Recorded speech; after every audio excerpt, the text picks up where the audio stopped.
Alrighty, welcome in everyone to another edition of the GSMC College Football Podcast brought to you by the GSMC Sports Network. I'm your host, as always, Tommy Brzee. It is Wednesday, August 7th around here, and we have a great show for you today. We're going to start talking a little bit about the Pac-12, Oregon State and Washington State up there in the Pacific Northwest, talk about some of the different steps that they're taking to go forward here. It sounds like the Big 12 is a real option for them going forward, and we'll break down all of the different details there. Then we'll get into Week 1. We'll talk about who needs a Week 1 win the most. We could talk about Georgia, Notre Dame, Penn State, so many different teams that definitely need that Week 1 win, but there's one team in particular that I think needs it more than anyone, and I'll get into that in the second segment. Then we'll react to the coaches poll. It came out a couple of days ago, definitely some very interesting things in there, and I want to break down who I think is too high, who I think is too low, and then pretty much everyone else is right where they should be relatively.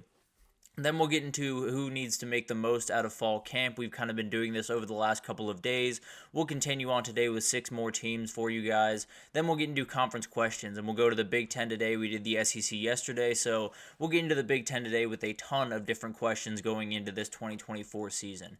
But before we jump in, I do want to remind you all we get tons of questions and comments throughout the show, and the best way for you all to get your question on the screen, we can have a fun back and forth here, is to use the tip and donation link at the bottom of the screen, gsmcsportsnetwork.net. It's a huge help not only to us here at the network, but to you all. You get to kind of have a fun, interactive experience here, and that's always good for the both of us. So if you'd like to use that, ask any question you'd like.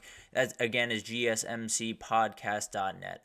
But let's go ahead and jump into segment 1 here, and let's talk about Oregon State and Washington State. They've kind of been sitting out there in the Pacific Northwest alone for quite some time, really since the Pac-12 season ended, but at the end of the day, it became official on August 1st. So they are officially alone, they are officially out there on their own, and the money starts rolling in from some of the people that left them behind.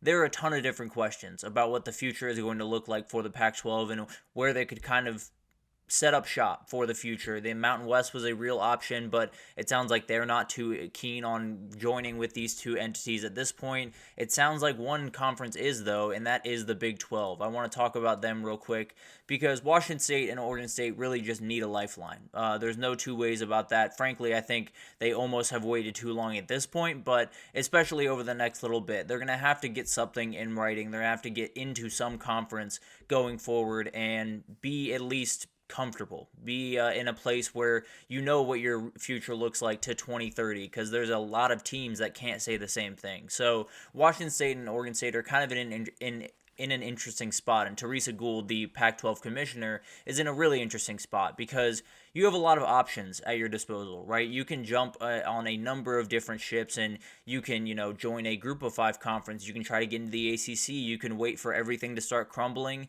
and try to get an invite to the Big Ten, possibly. The Big 12 is obviously an option here. So there's a ton of different options at their disposal, but there's a difference between having all the options at your disposal hypothetically and realistically.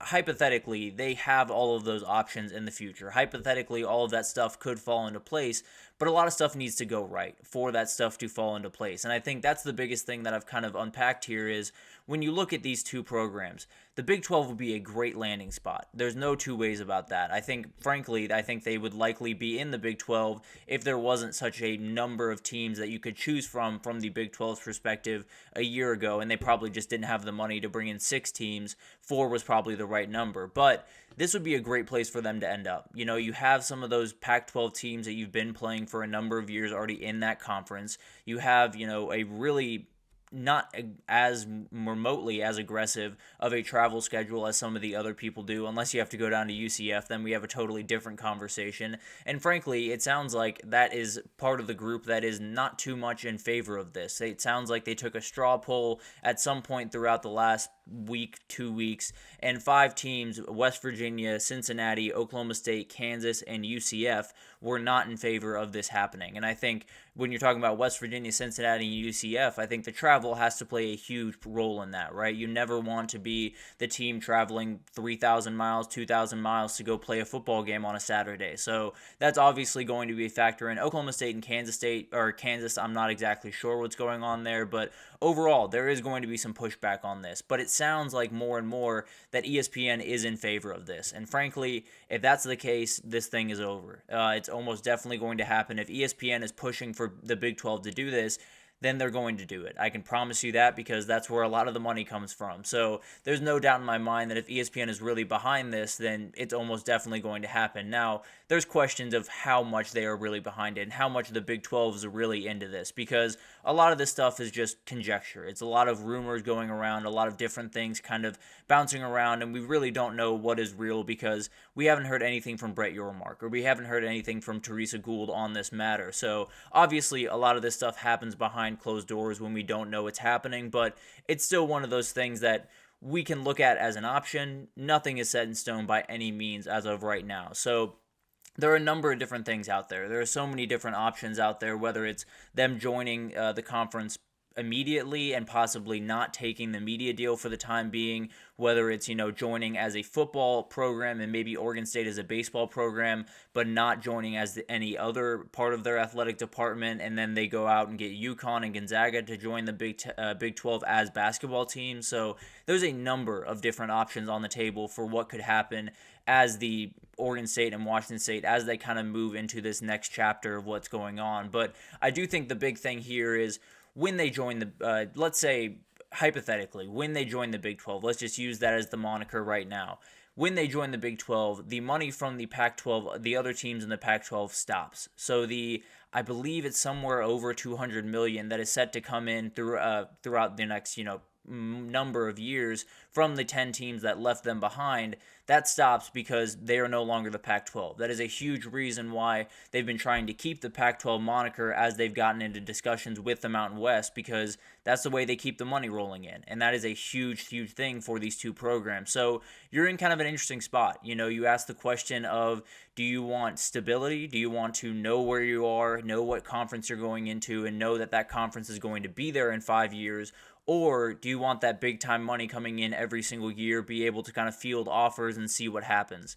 I'm firmly on the side of they need stability right this second. I think Oregon State and Washington State and the Pac-12 in general have waited just a little bit too long. I think they need a place like the Big 12 to set up shop, because at this moment in time, they have only lost the amount of power that they had. It felt like when when all the teams left the Pac-12, it really felt like they were in a position to make a lot of a really bad situation, because they had all this money coming in, because they had so many different things bouncing around, that they had an ability to kind of sit back and let things develop and see if they can find somewhere to end up. Now you're at a position where there's a reality where you don't end up anywhere, especially when the ACC comes around and possibly crumbles in a couple of years here, and the Big 12 has Clemson and Florida State and UNC and a number of other teams to choose from before they would even get to Oregon State and Washington State. Frankly, I think you could get all the way down to Georgia Tech and Pittsburgh before you would really have to have a conversation between, is it better to go get Pittsburgh or is it better to go get Oregon State? Everyone above them is absolutely a better asset than Oregon State or Washington State for the Big 12. Now, one thing I will say is that guy right there, Brett Yormark, is one of the most creative commissioners in current day, because he is someone that is attacking realignment in pretty much every facet you could possibly think of. He is doing it, if they have to add certain sports, they're going to do that. If they have to add, elite, programs overall and elite universities, they're more than welcome to do that. So he's bouncing around a number of ideas. So it's a possibility that Oregon State and Washington State go in as a football program, but not with basketball, baseball, or any of the other sports. There's a reality where they go in as football and baseball, but nothing else. There's a reality where they go all the way in, but don't take a ton of the media deals over the next 5 or 10 years. So there's a number of different things on the table, but I can tell you confidently that if Brett Yormark sees the more money to be made, he's going to take that opportunity, because he's a fantastic businessman, and he's someone that has approached this realignment stuff with a lot of foresight and a lot of aggression. So I don't necessarily think it's going to stop right now. I think when you look at Oregon State and Washington State, they're kind of in a position where you're a little bit backed into a corner. You're not necessarily in a spot where you can demand much, or you can really wait too much longer, because we know what's happening over in the ACC. We know that there's a reality where in the next couple of years, that is no longer a big-time conference, and that's something that not only the ACC has to worry about, but Washington State and Oregon State have to worry about. We just talked about, at least 2/3 of that conference are more valuable products than these two schools. Now,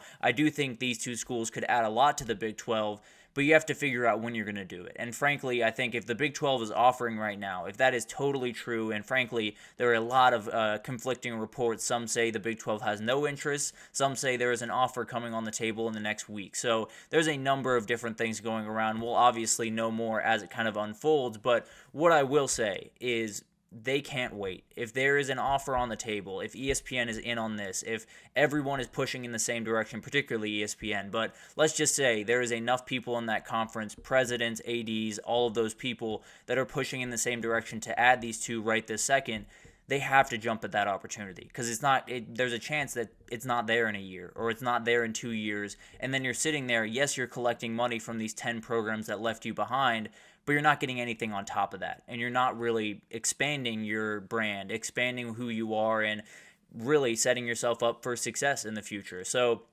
the way I look at it, I've heard this news yesterday, and obviously Clemson and Florida State will play a huge role in this, although it sounds like that one is cooling down just a little bit because it sounds like the ACC is heading for disaster kind of regardless. I think Clemson and Florida State might just wait for that to happen for them to make a move. But overall, I think you look at the Big 12 and you look at Oregon State and Washington State. The way I look at it, it's a great deal for Oregon State and Washington State. It is an okay deal for the Big 12. And for that reason, I think Oregon State and Washington State have to jump at this as soon as they possibly can. If that offer is on the table, which is very much in question right about now, we will definitely find out more as the next couple of weeks go by. But the reality is, if that is on the table, if that is an option for your future, you take it and run with it, because there's a reality where it's not there in 6 months or it's not there in a year, and then you're left out pretty much just aimlessly floating in the college football world and the college sports world. So it's a great opportunity for Oregon State and Washington State to get a little bit of a lifeline. Will they take it, or do they even have it at this moment, will be something that we'll unpack over the next couple of days. But definitely a very interesting headline, and one that could define a lot of realignment going forward. But let's take our first break here, and when we come back, we're going to talk about who needs a win the most in Week 1. We're going to talk about a number of teams, but I have one in particular that I think needs that Week 1 win more than any. So we'll talk about that right after this, so stick with us.